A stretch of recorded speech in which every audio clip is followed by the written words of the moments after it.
Hello every one. +2 കഴിഞ്ഞ് degree തുടങ്ങിയ ഒരു കുട്ടി ഡിഗ്രിയുടെ സെക്കൻഡ് ഇയർ ആയപ്പോഴത്തേക്ക് ആ കോഴ്സ് ഡ്രോപ്പ് ചെയ്യേണ്ടി വന്നു. ആ കുട്ടീന്റെ വളരെ സ്പെസിഫിക് ആയിട്ടുള്ള ഒരു ആപ്റ്റിറ്റ്യൂഡ് പ്രൊഫൈലിന്റെ അനാലിസിസ് ആണ് ഈ കേസ് സ്റ്റഡിയിൽ ഞാൻ ഉദ്ദേശിക്കുന്നത്. അപ്പൊ എന്തുകൊണ്ടായിരിക്കാം ആ കുട്ടിക്ക് ഡിഗ്രിയിൽ സയൻസ് സംബന്ധമായിട്ടുള്ള ഒരു സബ്ജക്ട് എടുത്തപ്പോഴത്തേക്ക് ഇത്രയും പ്രശ്നം ഉണ്ടായേ എന്നുള്ളൊരു കാര്യം ഇവിടെ കുറച്ച് റീസൺസ് ആയിട്ട് നമുക്ക് എക്സ്പ്ലെയിൻ ചെയ്യാൻ സാധിക്കും. ഒന്നാമത്തെ ഒരു റീസൺ എന്ന് പറഞ്ഞു കഴിഞ്ഞാൽ നോളജ് ടെസ്റ്റിന്റെ അനാലിസിസിൽ നമുക്ക് മനസ്സിലാകും. അതായത് ഈ കുട്ടീന്റെ എല്ലാ സബ്ജക്റ്റുകളും ജോഗ്രഫി തുടങ്ങി മാത്തമാറ്റിക്സ് വരെയുള്ള എല്ലാ സബ്ജക്റ്റുകളും ഒരു 6 to 10th ക്ലാസ് വരെയുള്ള ബേസിക് നോളജിന്റെ അഗ്രിഗേഷൻ തന്നെ ഏറ്റവും കുറവെന്ന് പറഞ്ഞാൽ അതിന്റെ സീരിയസ്നെസ് ജോഗ്രഫി എന്ന് പറഞ്ഞു കഴിഞ്ഞാൽ 18% നിൽക്കുന്നത്. മാത്തും സയൻസും സിംഗിൾ ഡിജിറ്റിലാണ്, അതായത് 7.2%, 2.1%. അതിനർത്ഥം വളരെ ബേസിക് ആയിട്ടുള്ള സയൻസും മാത്സും 6 to 10th വരെയുള്ള ക്ലാസ്സിൽ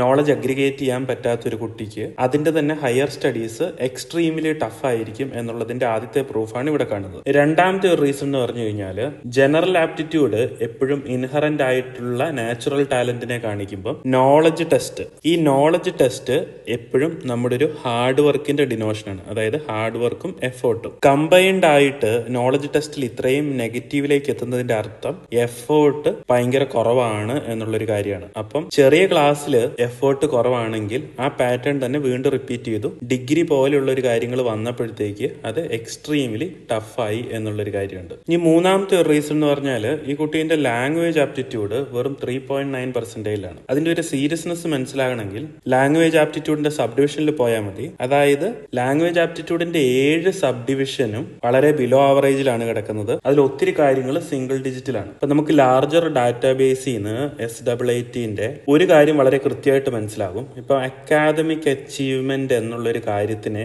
നിർണയിക്കുന്ന ആപ്റ്റിറ്റ്യൂഡുകൾ ഏതാണ്, അതായത് 3 പ്രധാനപ്പെട്ട ആപ്റ്റിറ്റ്യൂഡുകൾ ഏതാണ് എന്ന് നമ്മൾ എക്സ്പെരിമെന്റ് ചെയ്ത് നമ്മുടെ കയ്യിലുള്ള ഡാറ്റ സെറ്റ് വെച്ച് നോക്കിയപ്പോൾ നമുക്ക് മനസ്സിലായ ഒരു കാര്യം, ഏറ്റവും വെയിറ്റേജ് വരുന്ന ഒരു കാര്യം ലാംഗ്വേജ് ആപ്റ്റിറ്റ്യൂഡും, രണ്ടാമതുള്ളത് ന്യൂമറിക്കൽ റീസണിങ്ങും, മൂന്നാമത്തുള്ളത് ഇമോഷണൽ ആപ്റ്റിറ്റ്യൂഡുമാണ്. അപ്പം ഭാഷ നിങ്ങളുടെ ഒരു അക്കാദമിക് അച്ചീവ്മെന്റിനെ സ്വാധീനിക്കുന്നുണ്ടോ എന്നുള്ളൊരു കാര്യത്തിന് നമ്മുടെ കയ്യിലുള്ള എക്സിസ്റ്റിംഗ് ആയിട്ടുള്ള ഡാറ്റാബേസിൽ നിന്ന് തന്നെ നമുക്കതിന് തെളിവുണ്ട് എന്നുള്ളൊരു കാര്യം കൃത്യമാണ്. അപ്പൊ ഈ കുട്ടിക്ക് ഡിഗ്രി സബ്ജക്ട് പഠിക്കാൻ പറ്റാത്തതിലെ ഒരു ലാർജർ ആയിട്ടുള്ള ഒരു പ്രശ്നം ഭാഷ മനസ്സിലാക്കാൻ പറ്റാത്തതാണ് എന്നുള്ളൊരു കാര്യം ക്ലിയർ ആണ്. ഇനി അടുത്ത ഒരു റീസൺ, ഈ കുട്ടിക്ക് സയൻസ് റിലേറ്റഡ് ആയിട്ടുള്ള ഒരു ഡിഗ്രി കോഴ്സ് ചെയ്യാൻ പറ്റാത്തതിന്റെ പ്രശ്നം യൂഷ്വലി സയൻസ് റിലേറ്റഡ് ആയിട്ടുള്ള കോഴ്സുകൾക്ക് നമുക്ക് വേണ്ട വളരെ ക്രിട്ടിക്കൽ ആയിട്ടുള്ള കുറച്ച് ആപ്റ്റിറ്റ്യൂഡുകളുണ്ട്. ഉദാഹരണത്തിന് ഇപ്പോൾ abstract reasoning, numerical reasoning, spatial aptitude, mechanical reasoning, ഇങ്ങനെയുള്ള ഒരു കാര്യം അതൊക്കെ ഈ കുട്ടിക്ക് ഇൻഹറന്റ് ആയിട്ട് തന്നെ കുറവാണ്. അപ്പൊ ഇതിന്റെ സമ്മറി എന്താന്ന് വെച്ച് കഴിഞ്ഞാൽ നാച്ചുറൽ ആയിട്ട് എഫേർട്ട് എടുക്കാത്തതുകൊണ്ടാണ്